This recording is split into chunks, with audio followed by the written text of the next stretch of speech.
तो दोस्तों हमारा सवाल ये है कि पहले तो एक संख्या में 10% की वृद्धि की जाती है और फिर उस बढ़ी हुई संख्या में से 10% कम किया जाता है।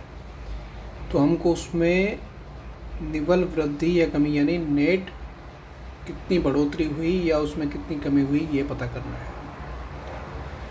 तो चूँकि हम इस सवाल को अपने पुराने ट्रेडिशनल मेथड्स जो एक्स वाई मान के हम करते थे वैसे करेंगे। तो सबसे पहले तो हम उस संख्या को जो हमें पता नहीं है उस संख्या को x मान लेते हैं कि हमारी जो संख्या है वो क्या है x। अब सवाल क्या कहता है कि सबसे पहले इस संख्या में 10% की वृद्धि की जाती है।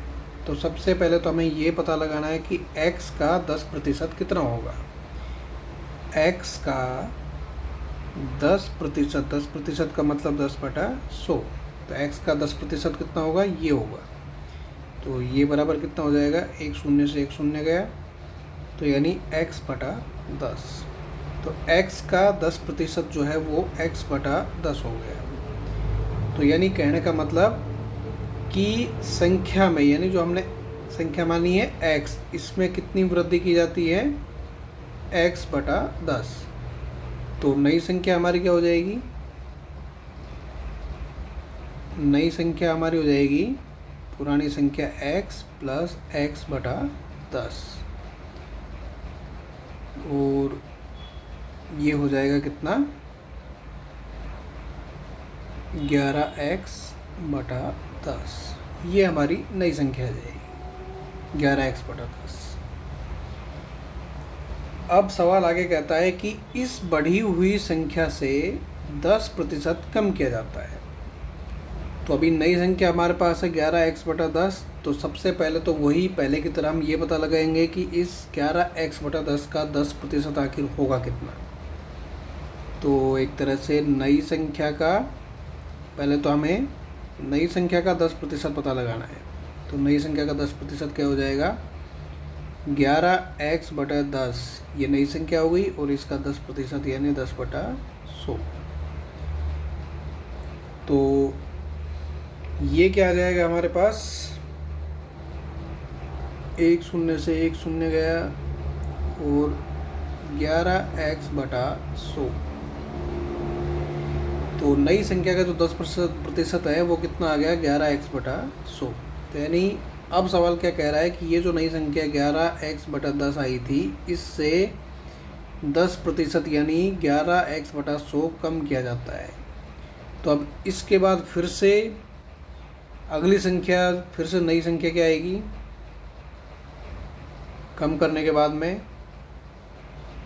यानी संख्या हमारी थी 11x/10 और इसमें से फिर कितना कम कर रहे हैं हम, इसका 10% यानी 11x/100।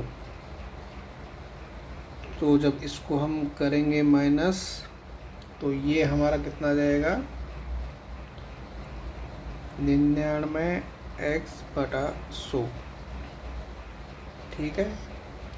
तो ये हमारे पास कमी करने के बाद लास्ट में ये संख्या निकल के हमारे पास आती है। तो संख्या हमारी ओरिजिनल क्या थी, x, और अभी घटोतरी बढ़ोतरी सब करके नई संख्या हमारे पास क्या आ गई, 99x/100। तो x का मतलब क्या हुआ, x का मतलब ये हुआ कि अगर मैं इसको 100 से ऊपर नीचे गुणा कर दूं तो ये 100x/100 हो गया और ये जो नई संख्या थी ये 99x/100। दोनों की तुलना अगर हम करें तो यहाँ से हम क्या देखते हैं कि ये संख्या बड़ी है। और कितनी बड़ी है, तो इसमें से घट जाएगा, घटा के देखेंगे तो 100x/100, इसमें से 99x/100। तो 100 में से 99 गया तो 1x/100। यानी ओरिजिनल संख्या जो x थी, लास्ट में जो संख्या निकल के आई है 99x/100, ये x/100 इतनी कम है। अब ये जो x/100 हमारा आया है कि भाई नेट इसकी जो कमी है वो इतनी है। अब हमें निकालना है कि ये जो कमी है वो कितना प्रतिशत है ओरिजिनल संख्या x का। तो वो हम पता लगाएंगे कैसे, कि जो नेट जो इसमें कमी है यानी x/100 बटा में जो पुरानी संख्या ओरिजिनल संख्या थी कितनी, x, तो हमें ये पता लगाना है कि ये कमी जो है वो इस x का कितना प्रतिशत है। तो इसको कर देंगे 100 से गुणा प्रतिशत करने के लिए।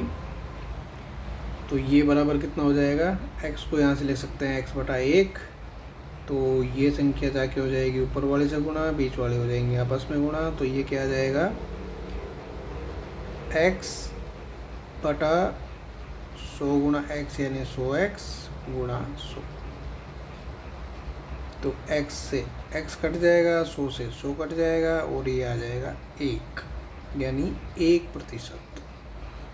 1% की नेट कमी निकल के आती है। तो हमारा आंसर हो जाएगा 1।